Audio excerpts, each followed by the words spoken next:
గత ప్రభుత్వంలో జరిగిన భూ కబ్జాలకు సంబంధించి విచారణ త్వరలోనే జరుపుతామన్నారు చిలకలూరిపేట ఎమ్మెల్యే పత్తిపాటి పుల్లారావు. చిలకలూరిపేటలో జరిగిన రైతుల భూములకు సంబంధించిన అక్రమాలకు విషయంలో తప్పకుండా విచారణ చేపట్టి చర్యలు చేపడతామన్నారు. ప్రభుత్వం ఏర్పడి ఇంకా 2 నెలలు కాకుండానే ప్రతిపక్ష పార్టీ విమర్శలు చేయడం సమంజసం కాదన్నారు. కూటమి ప్రభుత్వంలో 6 గ్యారెంటీలను అమలు చేస్తామని అంటున్న పత్తిపాటి పుల్లారావుతో మా ప్రతినిధి సాయి ఫేస్ టు ఫేస్. అధికారంలోకి వచ్చి 2 నెలల కాలం పూర్తి చేసుకుంటున్నటువంటి నేపథ్యంలో ఇచ్చిన హామీలు ఏ విధంగా నెరవేరుస్తున్నారు, ఇంకా హామీలు ఏవైతే ఇచ్చినవి ఎప్పుడు నెరవేరుతాయి, ఇప్పటికే 2 నెలల కాలంలోనే ప్రతిపక్ష పార్టీ అనేక ఆరోపణలు చేస్తున్నటువంటి పరిస్థితి ఉంది. ఇవన్నిటితో మాట్లాడదాం. మనతో పాటు సీనియర్ టీడీపీ లీడర్, దాంతోపాటు చిలకలూరిపేట ఎమ్మెల్యేగా ఉన్నారు, ఆయన పత్తిపాటి పుల్లారావుతో మాట్లాడేటటువంటి ప్రయత్నం చేద్దాం.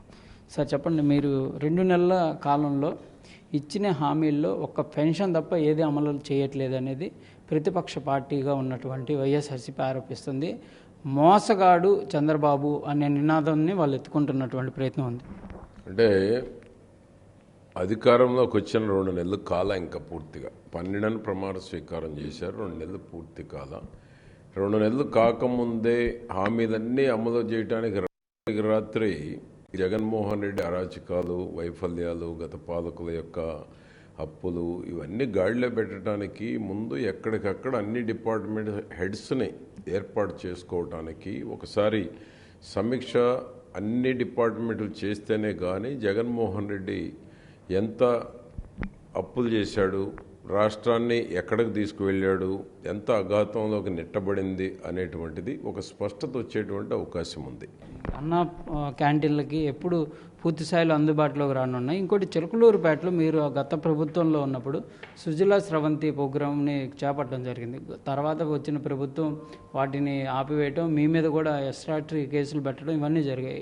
ఆ పథకం ఏ విధంగా మళ్ళీ అమల్లోకి వచ్చే అవకాశాలు ఉన్నాయి? ఇప్పుడు ఎన్టీఆర్ సుజలా పథకం 6 కోట్ల రూపాయలు ఖర్చు పెట్టి ఆనాడు మనం సిఎస్ఆర్ ఫండ్స్ కింద తీసుకొచ్చాం.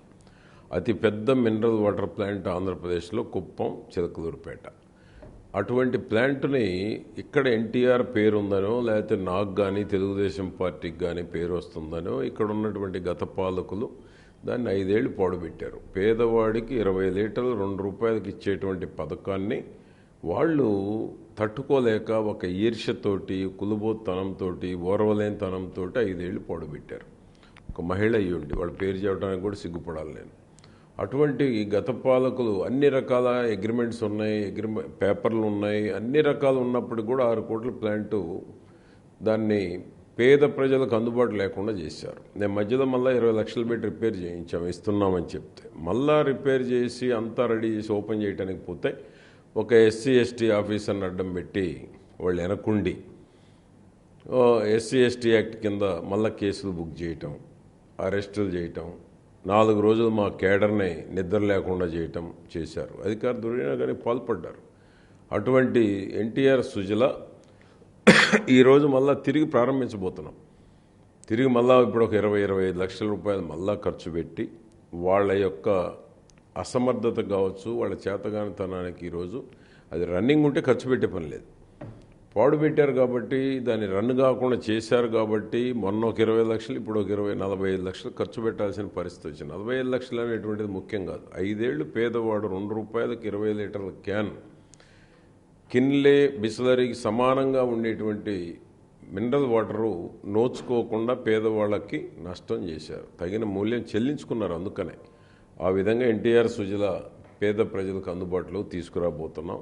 2 రూపాయలు అన్నది ఈరోజు సర్వైవల్కి ఎంత పడుతుందో చూసి ఏది ఏమైనా అతి తక్కువ ధరకి నీరు సప్లై ఇవ్వబోతా ఉన్నాం. మోస్ట్లీ ఆగస్టు 15కు ఒక రోజు అటు ఇటుగా అన్నా క్యాంటీన్లు 3 చిలకలూరుపేటలో.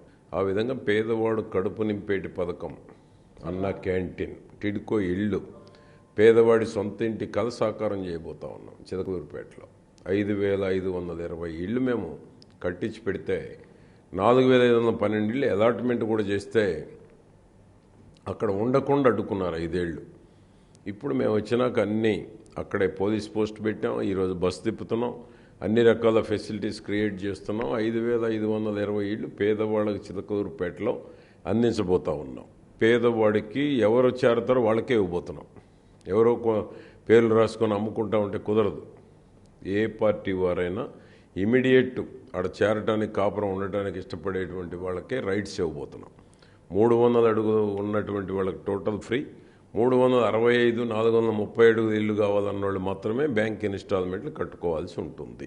300 అడుగుల్లో ఉండే వాళ్ళకి టోటల్ ఫ్రీ, వాళ్ళు ₹1 కూడా కట్టుకునే పని లేదు. ఎక్కువ కావాలన్న వాళ్ళకే ఇది కట్టుకోవాల్సి వస్తూ ఉంది.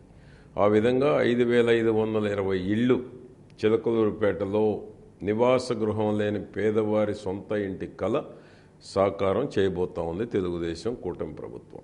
సార్, రాష్ట్ర వ్యాప్తంగా చూస్తే చిలకలూరుపేటలో ల్యాండ్ కబ్జాల పైన కానీ, ఏదైతే సర్వేల పేరుతో కానీ, లేకపోతే ప్రభుత్వ పథకానికి ల్యాండ్ సేకరించి మోసపోయిన బాధితులు చాలామంది మీ దృష్టికి రావడం జరిగింది. వాళ్ళకి ఎలాంటి భరోసా ఇవ్వనున్నారు? మాజీ మంత్రి స్వయంగా డబ్బులు తీసుకున్నారనే విధంగా కూడా వాళ్ళు కేసులకు కూడా ముందుకు వెళ్ళినటువంటి పరిస్థితుల్లో ఎలాంటి భరోసా రాబోతుంది వాళ్ళకి? ఇప్పుడు ఆల్రెడీ 240 ఎకరాలు పసుమర్లో పేదలకు ఇళ్ల స్థలాల పేరిట 3 లక్షల నుంచి 7 లక్షల రూపాయలు ఒక్కొక్క ఎకరాకి రైతుల దగ్గర చెక్కులు తీసుకున్నారు. గవర్నమెంట్ పేమెంట్ ఇచ్చినాక ఆ చెక్కులు డబ్బులు తీసుకొని చెక్కులు వెనక్కి ఇచ్చేటట్టు ఆ విధంగా చెక్కులు తీసుకొని రైతులను కూడా ఇబ్బందులు పెట్టారు. రైతులు కోర్టులకు వెళ్ళారు, వాళ్ళ పార్టీ వాళ్ళే కోర్టుకు వెళ్ళారు. అదేవిధంగా మళ్ళీ పోలీస్ స్టేషన్లో కేసులు పెట్టారు.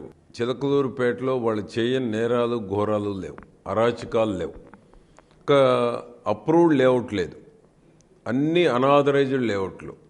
ఒక్కటి కూడా డెవలప్ అయ్యే పరిస్థితి లేదు చిలకలూరుపేటలో. అనాథరైజ్డ్ లేఅవుట్లు పెట్టి పేద ప్రజల్ని మోసం చేశారు. ఎక్కడ అప్రూవ్డ్ లేఅవుట్ లేదు. 5 ఏళ్లలో చిలకలూరుపేటలో అప్రూవ్డ్ లేఅవుట్ లేదు, అన్ని అనాథరైజ్డ్ లేఅవుట్లు గీతలు గీసి అమ్మేశారు. ఎప్పుడు డెవలప్ కావాలి పేటగా? ఆ విధంగా అనాథరైజ్డ్ చేస్తే పేట ఎట్లా డెవలప్ అవుతుంది? వాటి మీద విచారణ ఎప్పుడు సాగనుంది సార్? ఇప్పటిదాకా వాళ్ళు కంప్లైంట్లు ఇచ్చినా కూడా విచారణ అనేది సాగట్లేదు అంటున్నారు. కంప్లైంట్లు ఇచ్చినారు కొంతమంది, ఇవ్వగానే కొంతమందికి డబ్బులు కట్టారు. ఇంకా స్టోన్ క్రషర్ వాళ్ళు, ఇంకా పసుమర్రు గ్రామస్తులు ముందుకు వస్తూ ఉన్నారు. తప్పకుండా వాళ్ళందరికీ పేమెంట్ చెల్లించుకోవాల్సి ఉంటుంది, లేకపోతే వాళ్ళు ఇబ్బందులు పడతారు. తప్పకుండా ఈ ప్రజల పేరిట ఏదైతే ఇళ్ల స్థలాలకు భూసేకరణ, భూ సమీకరణ చేశారో వాటి మీద ఎంక్వైరీ కూడా జరుగుతుంది రాష్ట్ర వ్యాప్తంగా. దానిలో చిలకలూరుపేట కూడా ఉంటుంది. 241 ఎకరాలు 25 కోట్లు దోచేశారు, తప్పకుండా ఉంటుంది. అదేవిధంగా ఏదైతే ఈ అక్రమ లేఅవుట్లు పెట్టి రిజిస్ట్రేషన్లు చేసి చాలా దారుణాలు చేశారు, డెవలప్మెంట్ లేదు, అమ్మేశారు. ఎప్పుడు డెవలప్ కావాలి? వాళ్ళకి కొన్నోడు పరిస్థితి ఏంటి? అది ఎక్కడుందో ఆ స్థలం చూపించే పరిస్థితి లేదు. కెనాల్స్ దున్నేశారు, రోడ్లు దున్నేశారు, డొంకలు దున్నేశారు పేదలకు ఇళ్ల స్థలాల పేరిట. తప్పకుండా రాష్ట్ర వ్యాప్తంగా విచారణ జరుగుద్ది. దాంట్లో చిలకలూరుపేట కూడా ఉంటుంది. తప్పకుండా వాళ్ళు తప్పించుకోలేరు. గత ప్రభుత్వంలో జరిగిన అక్రమాలకు సంబంధించి కంపల్సరీగా విచారణలు అనేవి జరుగుతాయి. అందులో బాధితులకు న్యాయం జరుగుతుంది. ఎవరైతే అక్రమాలకు పాటుపడే వాళ్ళు ఎవరైతే ఉన్నారో విచారణలు జరిగితే కంపల్సరీగా చర్యలు కూడా ఉంటాయి అనే విధంగా చెప్తున్నటువంటి పరిస్థితి ఉంది. కెమెరామెన్ సిద్ధుతో సాయి శంకర్, చిలకలూరుపేట నుంచి. For more videos like this, subscribe Big TV channel.